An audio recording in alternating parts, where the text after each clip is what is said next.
Asia Timur saat ini bukan lagi zona damai yang kita kenal. Ia adalah ladang ranjau, tempat di mana jet-jet tempur dari dua raksasa ekonomi bersinggungan di udara dan kapal-kapal perang berlayar di ambang batas konflik. Kita tidak lagi berbicara tentang sengketa teritorial kecil di perairan sepi. Kita bicara tentang kepungan militer yang dirancang oleh dua kekuatan nuklir besar yang tujuannya tunggal, menekan dan mengisolasi Jepang. Dan di tengah pusaran ini, kapal induk Amerika Serikat hadir bukan sebagai penyelamat tunggal, melainkan sebagai aksi provokasi atas kebingungan strategis global yang dialaminya. Inilah titik didih Asia. Inilah cerita tentang bagaimana Perang Dunia III bukan lagi ancaman di masa depan, tetapi resiko yang kita hitung harinya. Kita harus adil. Babak baru eskalasi ini dipicu oleh sebuah langkah nekat Tokyo.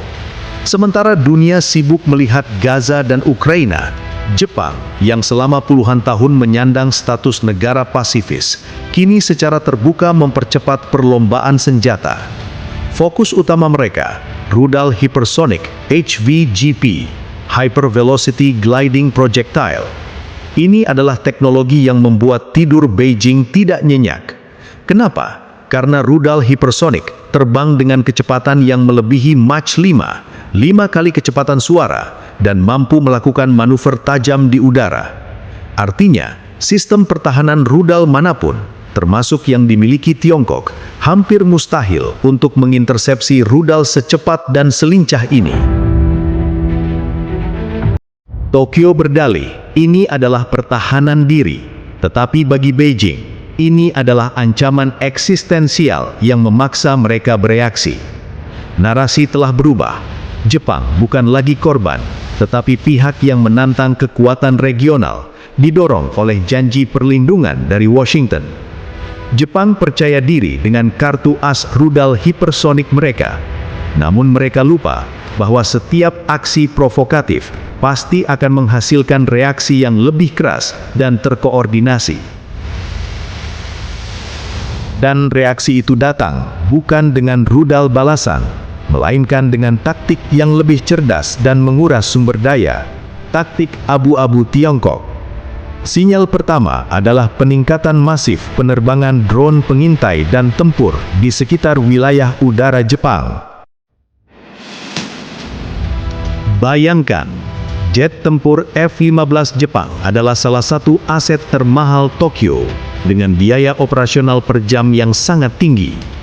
Di sisi lain, Tiongkok menerbangkan drone berbiaya relatif rendah, seperti Winglong atau Harbin BZK-005, yang dapat terbang berjam-jam tanpa resiko kehilangan nyawa pilot. Jet-jet Tiongkok ini secara sengaja melintasi garis median, batas imajiner yang ditetapkan sepihak oleh Jepang, memaksa Tokyo untuk selalu mengerahkan jet pencegat. Ini adalah perang gesekan finansial. Setiap kali drone Tiongkok terbang, kas pertahanan Jepang terkuras. Tiongkok menciptakan dilema pertahanan yang brilian. Habiskan uang Anda untuk mengejar drone murah, atau biarkan kami memantau dan mengumpulkan semua data intelijen di pangkalan Anda. Namun ketegangan terbesar datang dari Laut Jepang. Tiongkok dan Rusia kini beroperasi sebagai satu blok militer. Patroli udara dan laut gabungan mereka yang kini menjadi rutinitas intimidatif adalah deklarasi nyata dari aliansi de facto Asia. Baru-baru ini, kapal perang Rusia dan Tiongkok berlayar melewati Selat Tsugaru, area sensitif dekat Hokkaido.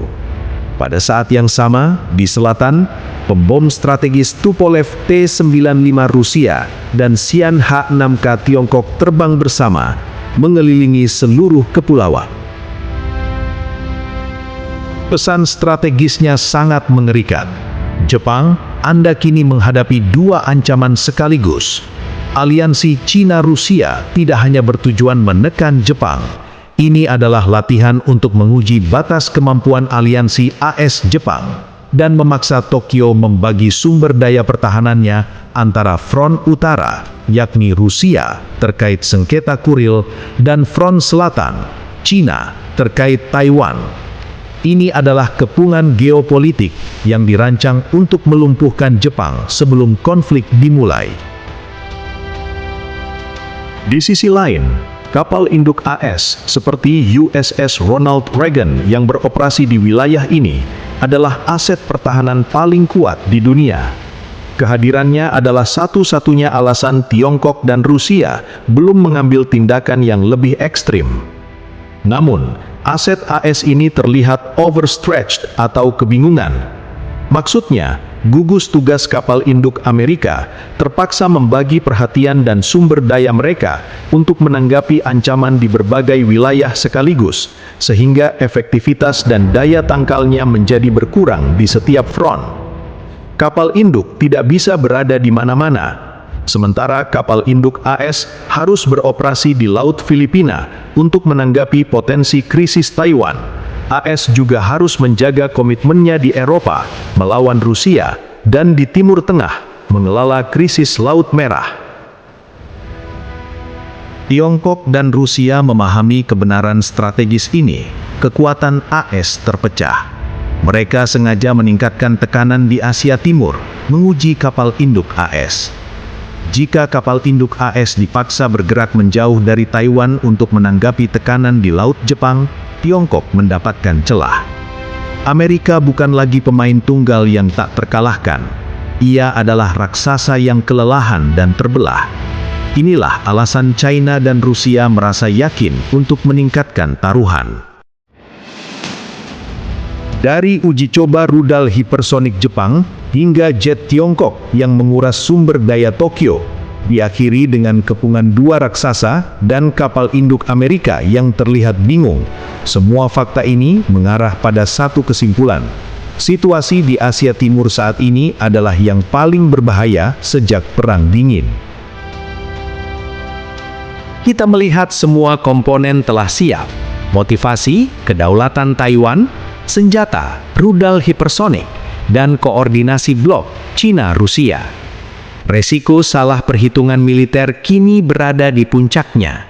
Perang Dunia Ketiga bukan lagi wacana, tetapi resiko yang kita hitung hari demi hari. Bagaimana pandangan teman-teman melihat kepungan Cina dan Rusia dan Amerika yang sibuk di dua benua lain? Apakah kapal induk AS benar-benar mampu menyelamatkan Jepang jika konflik meletus besok pagi? Tuliskan komentar Anda di bawah. Terima kasih, sampai jumpa.